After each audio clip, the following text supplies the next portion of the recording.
look around the whole world, you go to Switzerland, you go to China, you go to UK, you go to USA, you go to any European country, wherever there has been paddle steamers, they are all are kept as heritage operation, and they are all in these rivers, and they are very popular with the tourist people in these rivers. We thought that we have got this opportunity to restore one paddle steamer for our country, and we should take up this challenge.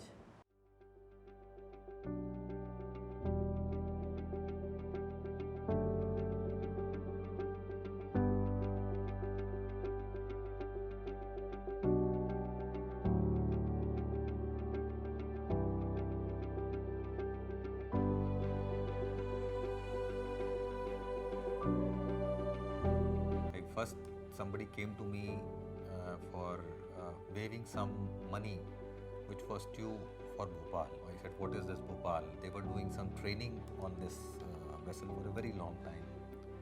And then I came to know that this is a paddle steamer. And then I was told that it's very old, it's going to retire and you have to scrap it. I went to Bangladesh for some official work. And there, when I landed at the airport, I saw somebody giving me a pamphlet, and I saw 2 paddle steamers on that. So I asked them, do they really work? They said, yes. How old are they? They said, they're 80 years old.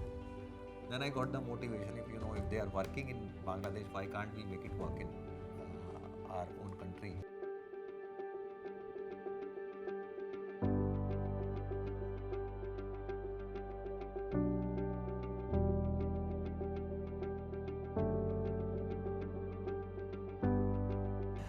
In terms of the engineering and the technical restoration of the project, it was an arduous task, because if you would have just seen pictures of how it looked before and how it looks now, you would understand how bad the condition of the vessel was.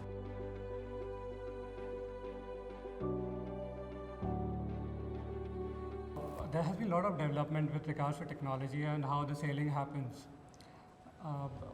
This particular ship was a paddle steamer, and the entire upgradation of technology of how it would run today, and the various spaces which we have put into it, the facilities which regards to what all needs to serve it.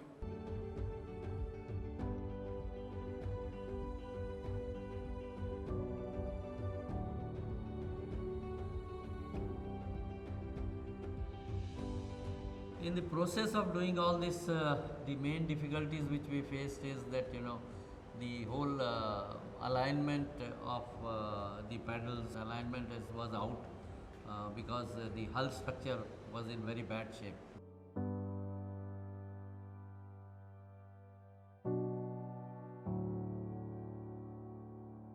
The challenges were aplenty for this project, but ENPL didn't shy back from experimenting and working out all the difficulties to achieve the best possible result for this heritage ship. They believed in the project, and once invested, they didn't have second thoughts. They understood the value of the job at hand and spared no expenses in restoring the vessel.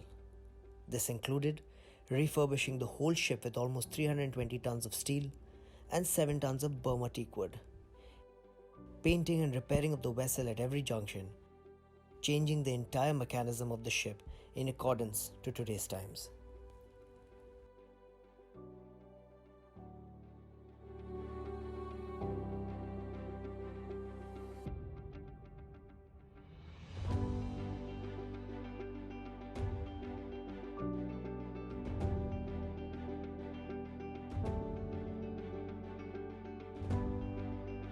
We have this experience of modifying marine vessels on a frequent basis. That knowledge has helped us to modify the machinery. The steam engines which were being operated with steam, since we removed the boiler, there was no more steam available, and of course steam is not uneconomical to run nowadays.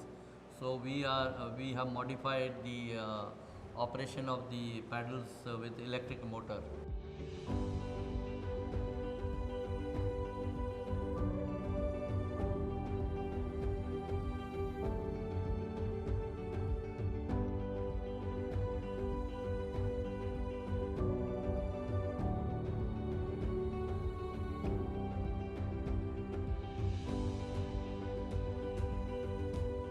all the other machinery like the water pumps, the generators, those also we have, instead of steam, we have modified them to be used with compressed air.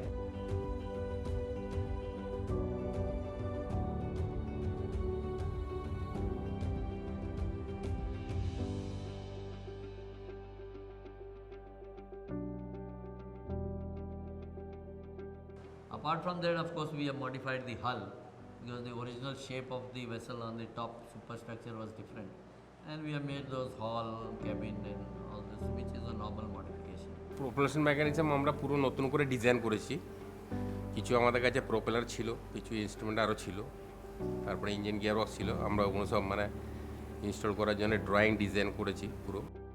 With the physical aspects of the ship in place, the company turned their attention to the identity of the vessel. In today's world, any product or vessel is only as good as its presentation, and with that in mind, ENPL turned to some of the best minds in the business to assist them in this process.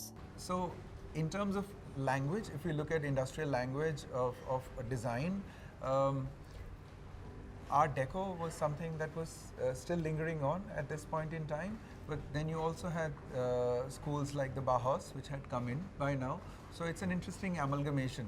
While the vessel was getting restored, we're also trying to figure out, what the skin of the vessel would look like.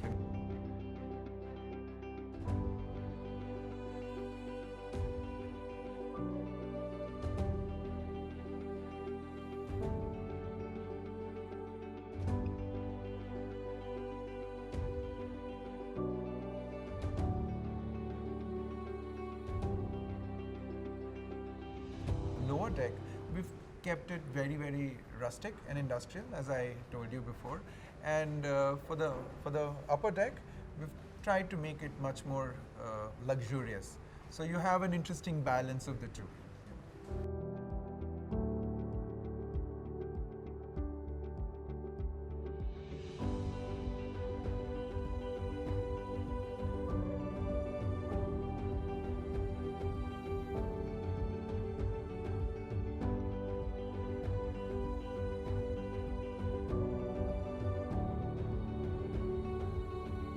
With respect to space management too, the company treaded the path of innovation and implemented an adaptive strategy of the available space, ensuring the perfect amalgamation of commercials and preservation of heritage.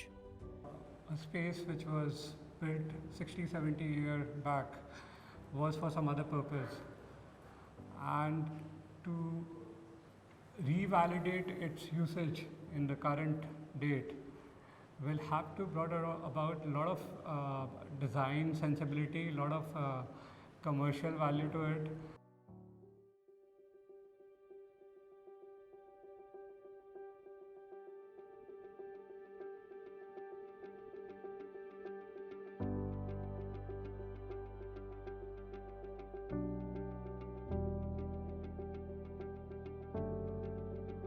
And finally, we also decided that being a heritage vessel, this should have a underdeck museum, marine museum, which is not available anywhere in the country of this kind. See, the idea was that if you are coming into this vessel, that you would like to know the history of the vessel.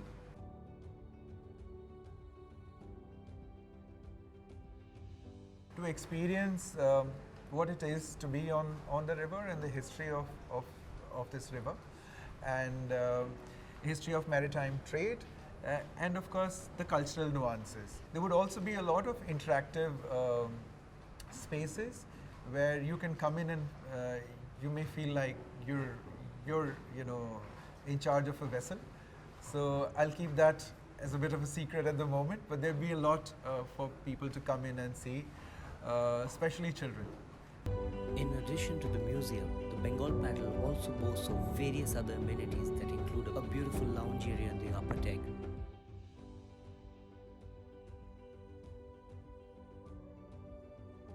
and luxurious rooms to retire for the day.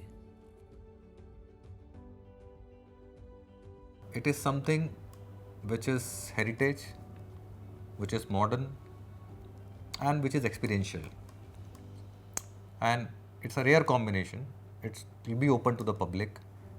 It will be open to the special guests. I would only say that one must go, at least go once and have a look at the effort which has been made into it.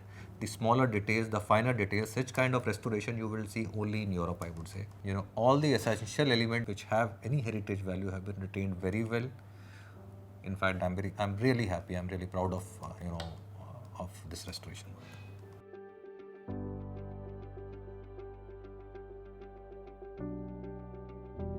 Today, as we speak, the Bengal Paddle has been completely restored and made functional for commercial and cultural purposes.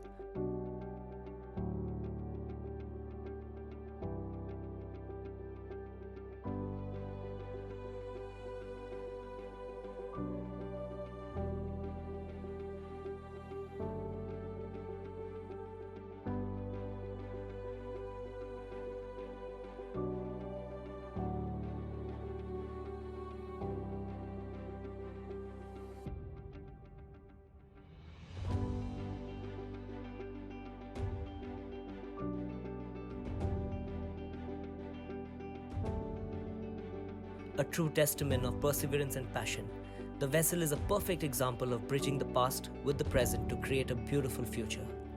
So come, join us on this beautiful journey of exploration and extravagance and revel in the opulence that is the Bengal Paddle.